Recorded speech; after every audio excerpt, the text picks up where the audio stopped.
A winter wind once swept across the Eurasian plains, carrying a whisper that a small frozen principality would one day command an empire stretching across a third of the globe.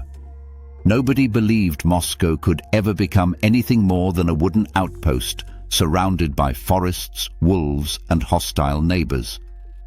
But from that unlikely seed rose a colossus, an empire built on ambition, brutality, brilliance, and winter itself. It begins with a boy who watched his mother die from poison and spent his youth hiding from nobles who treated him like prey. His name was Ivan, and history would remember him as the Terrible. Before the world feared him, he was an orphan prince fueled by rage and a desire to reshape Moscow into a power that could no longer be bullied.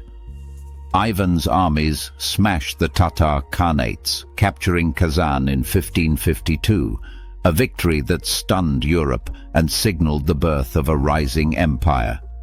Yet the same ruler who expanded Russia's borders plunged the nation into terror through the Oprichnina, a brutal secret police force loyal only to him. Paranoia consumed his court, his allies, and eventually even his own family. In a fit of rage, Ivan struck and killed his own heir, a tragedy that left Russia leaderless and uncertain. When he died in 1584, Russia spiraled into the time of troubles, a nightmare of famine, impostors claiming to be czars, and foreign armies marching toward Moscow. For a moment, it seemed the fragile empire might collapse before it ever truly began. Then came an unlikely twist. A quiet, noble family, the Romanovs, rose to power and restored order. From this unremarkable clan emerged one of history's most transformative rulers, Peter the Great. Towering in height and ambition, Peter traveled Europe incognito, learning shipbuilding, military tactics, and Western science firsthand. He returned to Russia, convinced that the country must modernize or die. Peter forced dramatic reforms, cutting beards, changing clothing, reorganizing government, and dragging Russia into the modern world by force. He built a navy from nothing and defeated the powerful Swedish Empire in the Great Northern War. Then he founded a new capital, St. Petersburg, on swampy ground where thousands of workers died from disease and exhaustion. The city was Peter's proclamation to Europe. Russia was no longer a backwater, it was a major power. After Peter's death, the empire passed into the hands of another outsider destined to reshape history. Catherine, a German princess who seized the throne through a coup against her husband. Catherine the Great expanded Russia into the Black Sea region, annexed Crimea in 1783, and took huge portions of Poland during its partitions. Under her rule, Russia became one of the largest and most influential empires on earth. Yet this power rested on a foundation of deep contradictions.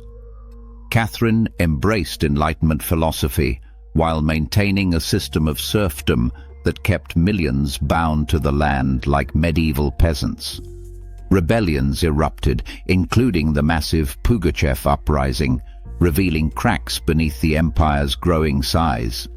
Still, by the early 19th century, Russia had become a giant, feared by Europe, yet mocked for its slow modernization.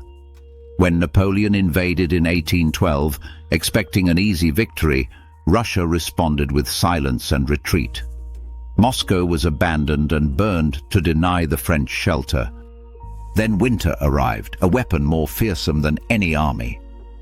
Napoleon's forces froze, starved, and staggered back west, shattered by Russia's vastness and cold.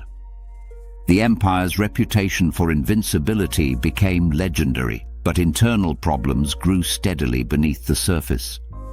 Industrialization lagged behind the rest of Europe, and inequality fueled unrest. In 1861, Tsar Alexander II freed the serfs, but instead of solving Russia's problems, it unleashed new ones. Millions searched for land, jobs, and opportunity, only to find disappointment.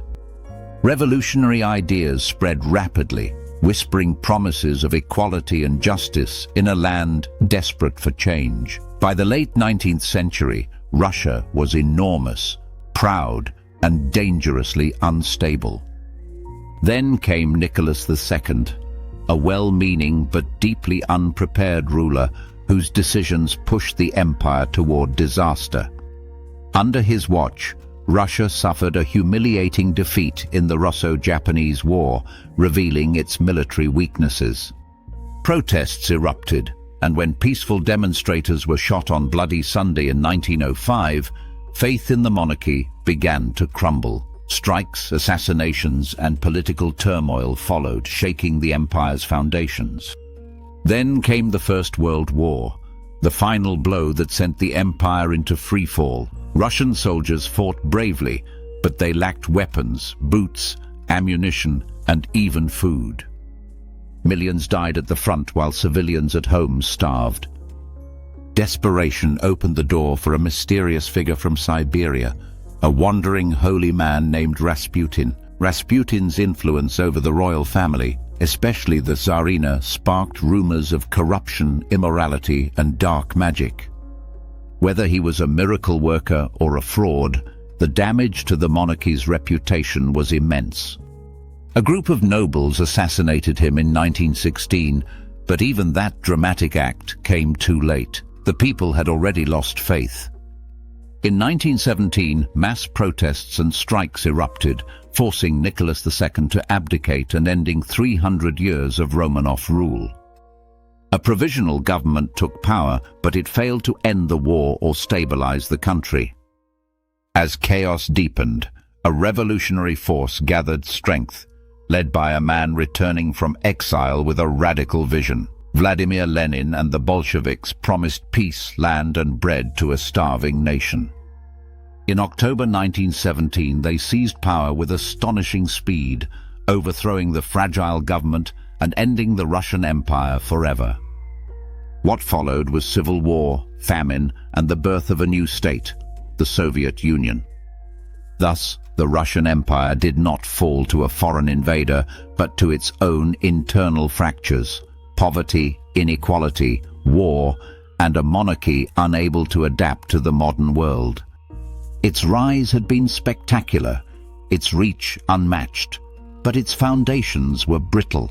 In the end, the empire that once spanned 11 time zones collapsed under the weight of its own contradictions. Yet its legacy endures, in its cities, its culture, its myths, and the immense imprint it left on world history. The story of the Russian Empire is a reminder that even the greatest powers are vulnerable to forces they cannot control, and that no empire, no matter how vast, can escape the consequences of its own ambition.